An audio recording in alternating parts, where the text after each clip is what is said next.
இன்றைக்கி நம்ம ரொம்பவே குவிக் அண்ட் டேஸ்டியாக செய்யக்கூடிய ஒரு லஞ்ச் பாக்ஸ் ரெசிபி தாங்க பார்க்க போகிறோம். மட்டர் புலாவ், அதாவது பட்டாணி புலாவ் தான் இன்றைக்கி நம்ம பார்க்க போகிறோம். இந்த லஞ்ச் பாக்ஸ் ரெசிபி உங்களுடைய கிட்ஸுக்கு ரொம்பவே பிடிக்கும். வாங்க அது எப்படி செய்யுதுன்னு பார்க்கலாம். எனக்கு இன்றைக்கி ஃப்ரெஷ் பீஸ் கிடைக்காததுனால நான் இன்றைக்கி காஞ்ச பட்டாணியை ஓவர் நைட் ஊற வச்சுருக்கேன். இந்த காஞ்ச பட்டாணி பார்த்திங்கன்னா ரொம்பவே ஹார்டாக இருக்கும். ஸோ அதனால் ஊற வச்சது மட்டும் இல்லாமல் ஒரு பாதி அளவுக்கு வேக வச்சு எடுத்து வச்சுக்கோங்க. நான் இன்றைக்கி இதை ப்ரெஷர் குக்கரில் தான் தாளிக்க போகிறேன்.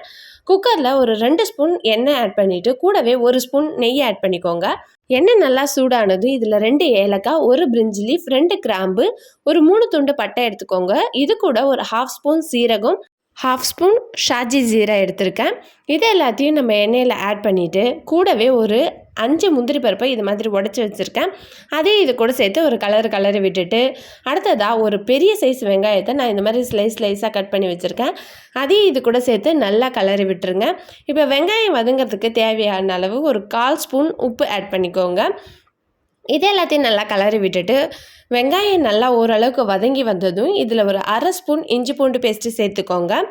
இஞ்சி பூண்டு பேஸ்ட்டோடைய பச்சை ஸ்மெல் போனதும் இதில் 3 பச்சை மிளகாய் சேர்த்துருங்க. கூடவே கொஞ்சமாக கொத்தமல்லியும் கொஞ்சமாக புதினா லீஃபும் ஆட் பண்ணிக்கோங்க. இது ரெண்டுமே நம்மளுடைய பட்டாணி புலாவுக்கு ஒரு சூப்பரான வாசனையை கொடுக்குங்க.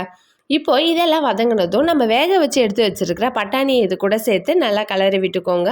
அடுத்ததாக இதில் ஒரு 1/2 ஸ்பூன் கரம் மசாலா மட்டும் ஆட் பண்ணிக்கோங்க. வேறு எந்த மசாலாவும் இன்றைக்கி நம்ம ஆட் பண்ண போகிறதில்ல. கரம் மசாலா சேர்த்துட்டு இது நல்லா ஒரு கலரி விட்டுருங்க. நான் இன்றைக்கி இந்த ஆழாக்கில் ஒரு ஆழாக்கு அரிசி எடுத்து ஊற வச்சு வச்சுருக்கேன். இந்த பட்டாணி புலாவுக்கு தண்ணி அளவு பார்த்திங்கன்னா எந்த பாத்திரத்தால் நம்ம அரிசி எடுக்கிறோமோ அந்த பாத்திரத்தால் 1க்கு 2ன்ற ரேஷியோவில் தண்ணி ஆட் பண்ணிக்கோங்க. தண்ணி ஆட் பண்ணிவிட்டு நல்லா ஒரு கொதி வரட்டும்னு விட்டுருங்க. நல்லா தண்ணி கொதிச்சு வந்ததுக்கப்புறமா நம்ம ஊற வச்சு வச்சுருக்க அரிசியை தண்ணியெல்லாம் ஃபில்டர் பண்ணிவிட்டு இப்போ இது கூட சேர்த்துட்டு நல்லா கலரி விட்டுருங்க. அரிசி ஆட் பண்ணிவிட்டு ஒரு 2 நிமிஷம் நல்லா அந்த தண்ணியோட சேர்த்து கொதிக்க விட்டுட்டு இந்த ஸ்டேஜில் குக்கரோட மூடி போட்டு மூடி இதை 3 விசில் விட்டு எடுத்து வச்சுக்கோங்க.